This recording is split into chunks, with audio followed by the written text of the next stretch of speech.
Bonjour à tous, bienvenue sur les vidéos DJ Stuff. Aujourd'hui, je suis très heureux de vous présenter la Denon SC5000M. Donc c'est la petite sœur, la grande sœur, je sais pas comment on peut appeler ça, du modèle qu'on a déjà vu il y a quelques vidéos de cela, la SC5000 normale, donc 5000M, partie motorisée, avec au lieu d'avoir un jog rotatif comme ça pour guider la musique, vous avez directement un jog, enfin on va dire ça un plateau motorisé, on va voir ça dans la vidéo. Donc c'est un modèle exactement pareil au niveau de l'arborescence du fonctionnement, donc ça fonctionne sur clé USB, disques durs qui ont été ou non analysés sur Engine Prime. Alors je dis ou non parce qu'on peut aussi les analyser directement, on va le voir dans la vidéo. Donc disque dur et clé USB. Et aussi vous pouvez le brancher sur un logiciel, enfin sur un ordinateur pour guider un logiciel.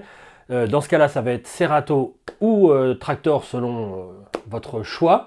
Bien entendu, comme d'habitude pour Serato, il vous faut quand même un périphérique certifié, carte son ou table de mixage pour pouvoir ouvrir les decks de Serato, comme la X1800 présente dans la vidéo. Et ces deux lecteurs, que ce soit la SC5000M qu'on va voir aujourd'hui ou la SC5000, sont disponibles dans votre magasin préféré au prix public de 1 289 €.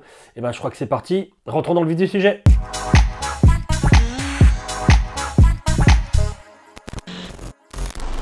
On part sur la navigation, vous voyez qu'à l'insertion de la clé, quand on l'a choisi, il demande si vous voulez importer le profil qui a été inséré dans la clé USB. Ce profil est bien entendu éditable directement dans Engine Prime. Il vous suffit juste d'aller dans les paramètres de la clé et de choisir les fonctions que vous voulez voir apparaître à l'insertion de la clé. On retrouve sur la partie gauche les crates, les playlists, le dossier prépare, les dossiers tout court de la clé et la fonction search. Une fois que vous avez parcouru la playlist que vous souhaitez et le morceau que vous souhaitez, vous pouvez aussi trier directement dans vos playlists par numéro, par album, par artiste, par titre, par clé ou par BPM. Le dossier prépare, c'est tout simple. À chaque fois que vous avez un morceau que vous aimez bien, vous pouvez le mettre directement dans le dossier prépare pour le retrouver ensuite. Et dans le dossier prépare, tout comme on peut le faire d'ailleurs sur chaque morceau dans les playlists, vous pouvez soit le préparer s'il n'a pas été analysé, soit directement le passer en mode lecture, ou soit l'effacer du dossier prépare. Et la partie search vous fait bénéficier d'un clavier pour taper les premières lettres d'un morceau, le trouver et le jouer. À gauche de l'écran, vous avez les fonctions shortcut qui vous permettent de choisir la couleur de votre layer, que ce soit sur la platine ou sur la table de mixage X1800, et différents menus comme la quantisation des cues et des loops, le sync mode, l'éclairage de votre écran et le numéro de votre lecteur. Et bien entendu, comme vous le savez tous maintenant, chaque platine est livrée avec deux lecteurs, avec deux sorties audio, donc vous pouvez permuter entre l'un et l'autre. On passe sur les fonctions communes du lecteur, on retrouve notre play, notre cue, le bouton play à associer à un start qui peut être réglé en haut à droite,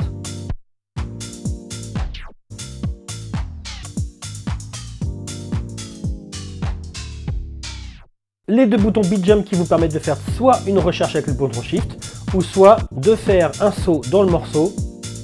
La valeur du temps du morceau est liée à la valeur de la boucle.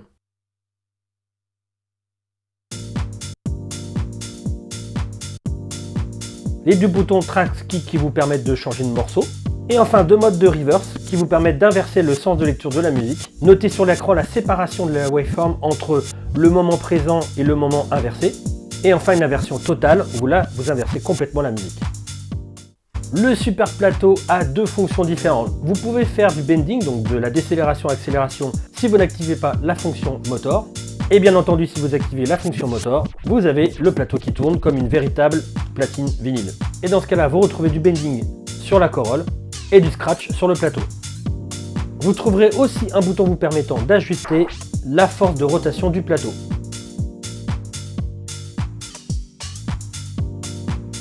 Il est accompagné d'un pitch bend permettant à ceux qui sont un peu frileux pour toucher le plateau de faire ce bending avec un bouton plus/moins pour le ralentissement et l'accélération.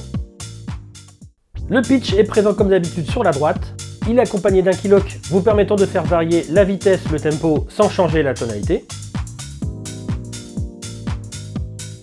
Vous pouvez changer la valeur du pourcentage avec le bouton shift et le pitch bend.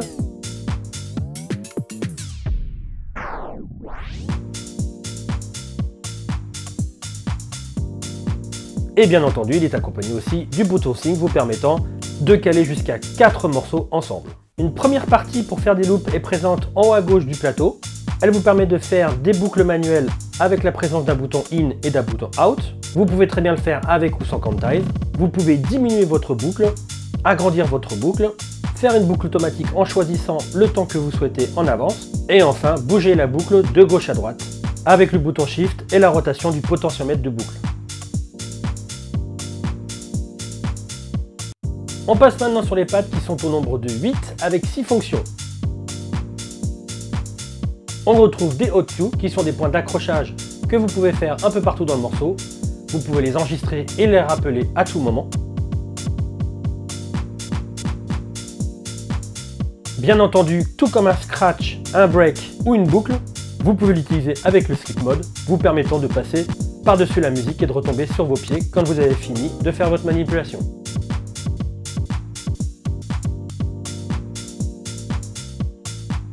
Et vous pouvez les effacer avec le bouton Shift.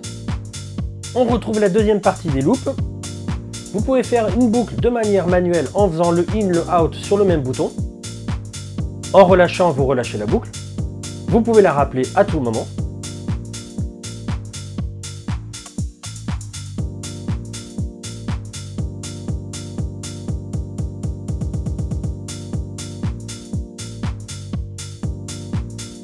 Comme d'habitude pour l'effacer, Shift et le bouton associé. Le deuxième mode vous permet de faire une boucle automatique selon un temps défini, mais vous pouvez tout de même enregistrer cette loop dans le premier mode.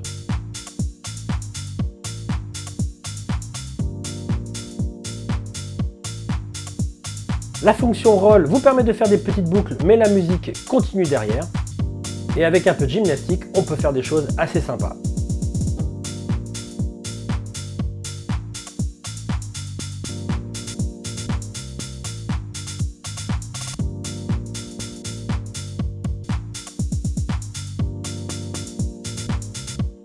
Enfin, le slicer, présent en deux modes, vous permet de faire des petites boucles intégrées dans le morceau, faire des rappels là où aurait dû se trouver la tête de lecture. Le premier mode vous balaye 8 temps, puis 8 autres temps et encore 8 temps, etc. à l'infini. Le deuxième mode vous permet de bloquer ces 8 temps et de travailler sur ces mêmes 8 temps.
On passe sur les connectiques avec l'alimentation, le on-off, le port Ethernet pour relier plusieurs lecteurs entre eux jusqu'à 4, la partie USB pour le relier à l'ordinateur pour le mode contrôleur Serato Tractor dont on a parlé, deux ports USB en plus de celui de devant pour pouvoir mettre des clés USB et des disques durs. Sur le devant, vous avez une carte SD et un port USB, un petit bouton Remote pour les tables de mixage qui permettent de faire du fader start, les deux sorties numériques, coaxial et SPDIF, et les deux sorties RCA normales analogiques, premier deck et second deck.